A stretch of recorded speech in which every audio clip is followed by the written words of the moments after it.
아니 영어를 잘 못하는데 자꾸 영어 책을 읽으라고 하면 어떡해요. 그 책 한 페이지에 모르는 단어가 너무나 많은데 무작정 책 읽는 게 좋다고 책을 읽히면 그건 안 되는 일인 거죠. 흔히 감으로 풀었다, 필로 풀었다 이렇게 말을 하거든요. 그래서 막상 시험 점수를 보면 한 90점대 초반 정도의 점수를 나오죠. 받는 친구들, 그 친구들을 앉혀놓고 시험지 풀어놓은 걸 가져오라고 해요. 그러면 소거한 부분이 있고 마지막으로 남겨놓은 2개의 선지가 있잖아요. 네, 그쵸. 제가 설명을 시킵니다. 왜 너는 1번이 답이라고 생각했니? 질문의 어떤 부분을 근거로 해서 답이 1이라고 했니? 그럼 뭐 대강 설명을 해요. 그럼 2는 왜 아니라고 생각했니? 대답 못하고 말을 잘 못하죠. 그럼 저는 그러죠. 그 문제가 폭탄이다. 2번은 안 터졌지만 다음에 터질 수 그쵸. 있다. 2분의 1의 확률로 다음 시험에선 터질 수 있는. 근데 이제 사실 학부모님들도 그렇고 학생 본인도 그렇고 공부를 언제까지만 하고 끝내고 하지 말라는 말이 굉장히 달콤하죠. 그쵸. 네, 다른 상대평가 과목이 더 급하죠. 학부모님들조차도 현역 학부모님들은 잘 인정을 안 하려고 하세요. 이 말이 사실이라는 걸. 네, 네. 왜냐하면 폭탄을 피하고 다음번에도 피할 수도 있잖아요. 네, 근데 그렇죠. 못 피할 수도 있는 거죠. 네, 네. 아, 그리고 이게 학부모님 입장에서는 이렇게밖에 선택이 안 될 것 같은 게 영어는 일단 여기를 달려놓으면 아까 전에 말한 것처럼 회화나 이런 부분 혹은 고등학교 1학년 모의고사까지 봤는데 우리 아이가 점수가 괜찮으면 네. 일단 얘는 놓고 제가 말씀드렸던 어딜 가나 실력이 다 그대로 보이게 되는 수학이나 과학에 매진하러 가야 되기 네. 때문에 부모님 입장에서는 이 선택이 합리적이지만 실은 이 합리적의 가정에는 영어는 됐고 나중에 돌아오면 충분히 만회할 수 있어 라는 가정이 있어야 되는데 네. 그 가정이 실은 깨진다는 거죠. 그렇죠. 저도 이렇게 선생님한테 얘기를 들으니까 더 와닿네요. 실은 저도 유튜브를 몇 개를 보지만 제가 이해한 요 선까지 제가 납득이 안 됐기 때문에 네, 네. 솔직히 영유 나오면 고등학교 영어까지 다 되는 거 아니야? 뭐 외국인이랑 대화를 잘하는데 뭐가 문제지라고 네. 생각했는데 이게 현직 영어 선생님으로서 이 차이가 굉장히 답답하셨겠네요. 답답하죠. 정말 그 쓴물을 먹지 않는 사람들은 이해를 못하는. 와, 그렇구나. 이게 큰 네네. 함정이 있네요. 네네. 근데 사실 방법이 없는 건 아니거든요. 그러니까 이 모든 걸 다 해야 된다. 지금 뭐 국어, 수학, 탐구, 뭐 논술하는 친구들도 있고요. 근데 영어는 도대체 언제 하는 건지에 대해서 안 했으면 좋겠다. 근데 방법은 뭐냐면 네. 저는 적절한 분량을 잡으면 된다고 생각해요. 강도를 낮추고 빈도를 올린다. 네. 사실 이걸 저는 자습 시간이나 학교 시간을 제외한 시간이 몇 시간 정도 되는지 시간을 그냥 단순히 세보라고 하거든요. 그럼 그래서 또 진실의 상자가 열리죠. 내가 생각보다 엄청 많이 놀구나. 네네. 그래서 예를 들어서 학교 시간을 딱 제외하고 나면 아마 한 50시간 정도가 고등학생들은 남을 겁니다. 일주일에요. 일주일에요. 네. 제가 계산해 본 바로 그래요. 그럼 이제 그 50시간 안에 과목별 비중대로 포션을 나누라고 저는 말씀드리죠. 영어를 거기서 25%할 필요 전혀 없죠. 그럼 이제 당연히 뭐 국어나 수학이나 다른 과목은 더 비중 있게. 하지만 영어라고 하는 과목에 있어서는 한 적어도 아무리 얘가 영어를 잘하더라도 가용 시간의 10% 내지는 15%는 잡으라고 말씀드려요. 그걸 빼먹지 말아야 되죠. 큰 그림 속의 작은 포션이지만 그걸 꾸준히 지켜나가는 걸 해야 되는 거죠. 그러니까 내가 영어를 잘한다고 해서 100 중에서 영어를 빵으로 놓고 다른 걸 한 다음에 나중에 이거를 수습하면 되겠지라고 생각할 게 아니라 위험하죠. 그 작은 게 터질 수 있습니다. 처음에 할당을 할 때 영어에 대한 시간을 할당을 해서 이 정도는 끊어야겠다라고 생각을 한다는 거죠. 대개는 이제 모의고사를 봐서 2, 3등급이 나오면 약간 뜨끔하거든요. 그래서 당장은 또 이제 저 같은 올려요. 전문가에게 상담을 또 합니다. 그래서 이제 상담을 열심히 하고 이런 얘기를 다 해요. 그럼 순간 납득을 하고 한두 달 해요. 높은 비중으로 네, 4, 50으로 왜냐면 영어가 뜨끔하니까 한 달 정도를 하는데 사실 한두 달로는 안 되거든요. 그쵸. 그래서 이제 시험을 보면 선생님 이건 뭐 공부를 안 해도 2등급? 공부를 해도 2등급일 바에야 또 안 안 할게요. 하겠다고 또 그렇게 말씀을 하세요. 아, 미쳐버리겠네요. 네, 제가 늘 말씀드리는 게 아니 뭐 라면 먹으려고 물을 올려놔도 조금은 기다려야 물이 끓는 건데 올리자마자 안 끓는다고 불 꺼버리면 영원히 라면도 못 먹는 거죠.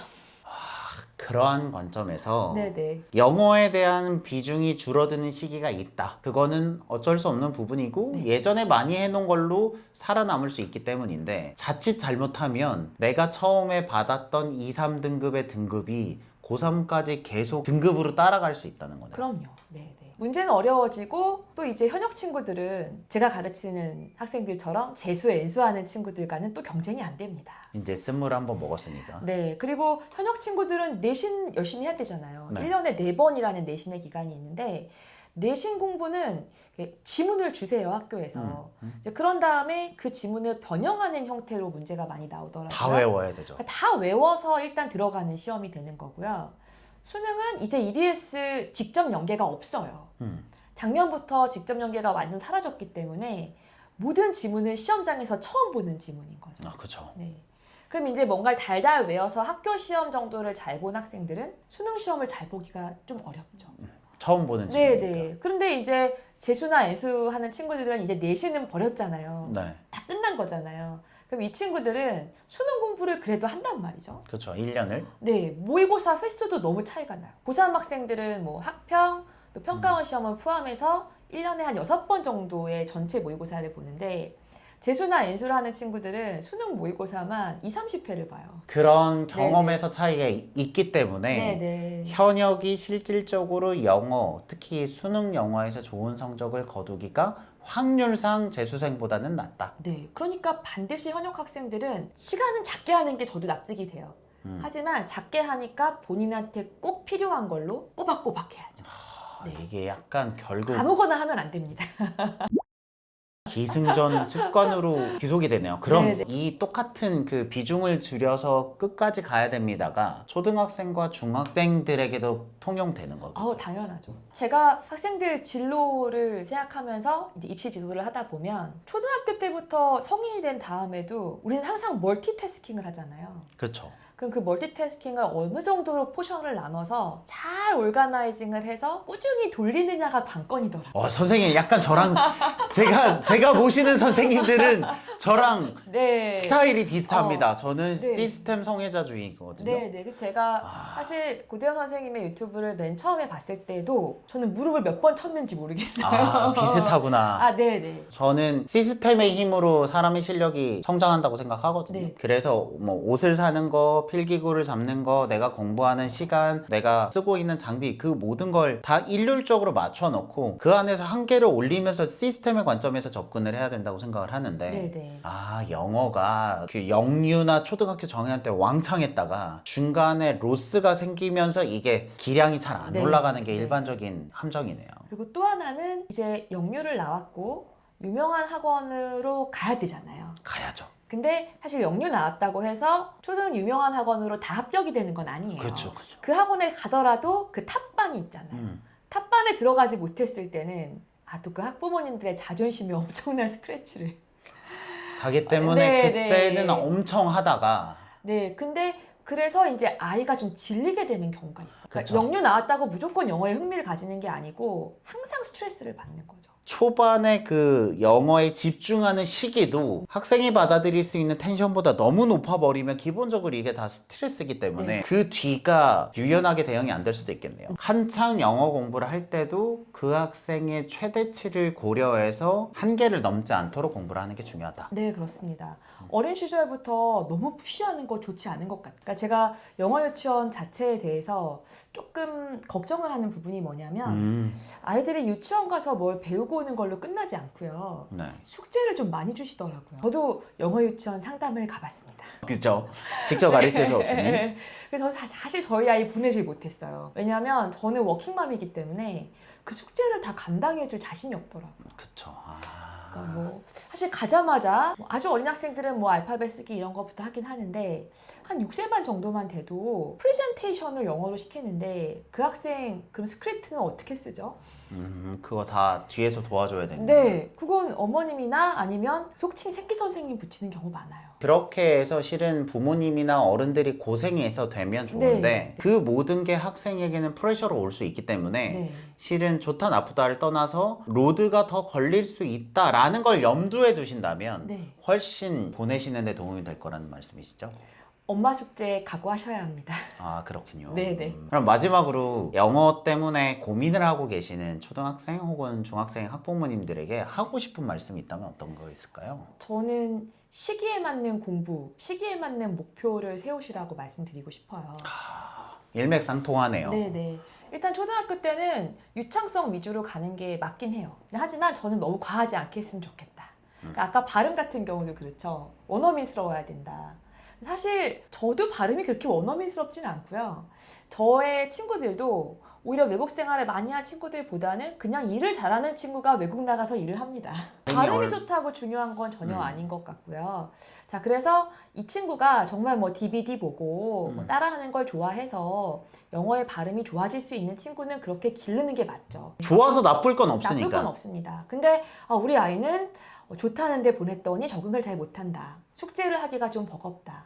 그럼 조금 목표를 낮추시는 게 전 좋다고 생각해요. 왜냐하면 그렇게 낮춘 목표가 계속 가는 게 아니고 그렇게 네. 높아진 목표가 계속 가는 게 아니기 때문에. 네, 그렇죠. 당시에만 잠깐 조정하는 거고요.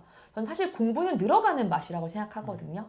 아니, 영어를 잘 못하는데 자꾸 영어 책을 읽으라고 하면 어떡해요. 그 책 한 페이지에 모르는 단어가 너무나 많은데 무작정 책 읽는 게 좋다고 책을 읽히면 그건 안 되는 일인 거죠. 그래서 사실 차근차근 단어를 외우고 쉬운 책부터 읽기 시작하고 그게 익숙해지면 알아서 늘어가는 게 있잖아요. 근데 그걸 좀 기다림을 가질 수 있는 시기가 또 초등이 아닐까 싶어요.